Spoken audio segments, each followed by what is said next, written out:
U.S. Taiwan to start formal trade talks under new initiative.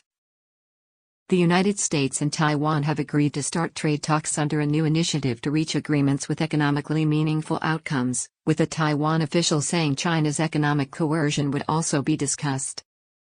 Washington and Taipei unveiled the U.S.-Taiwan Initiative on 21st Century Trade in June, just days after the Biden administration excluded the Chinese-claimed island from its Asia-focused economic plan designed to counter China's growing influence.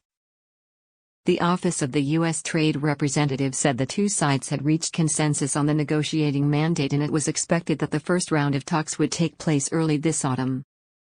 "We plan to pursue an ambitious schedule for achieving high-standard commitments and meaningful outcomes covering the 11 trade areas in the negotiating mandate that will help build a fairer, more prosperous and resilient 21st-century economy," Deputy United States Trade Representative Sarah Bianchi said in a statement.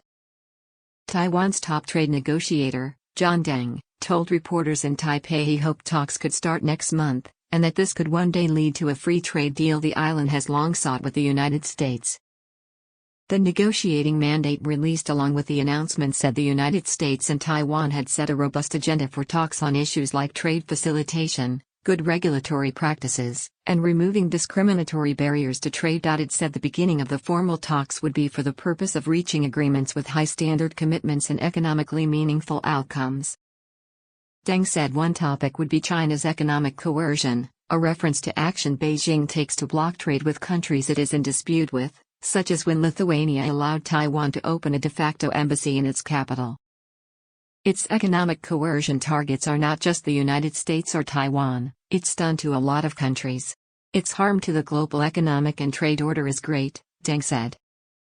Despite the lack of formal diplomatic ties, the United States has been keen to bolster support for Taiwan, especially as it faces stepped-up political pressure from China to accept its sovereignty claims. China reiterated its opposition to the new Taiwan-U.S. trade initiative. Foreign Ministry spokesperson Wang Wenbin told reporters in Beijing that China opposed any country signing official trade deals with Taiwan, and he called on the United States to stop its engagement with the island. China will take resolute measures to uphold its national sovereignty and territorial integrity.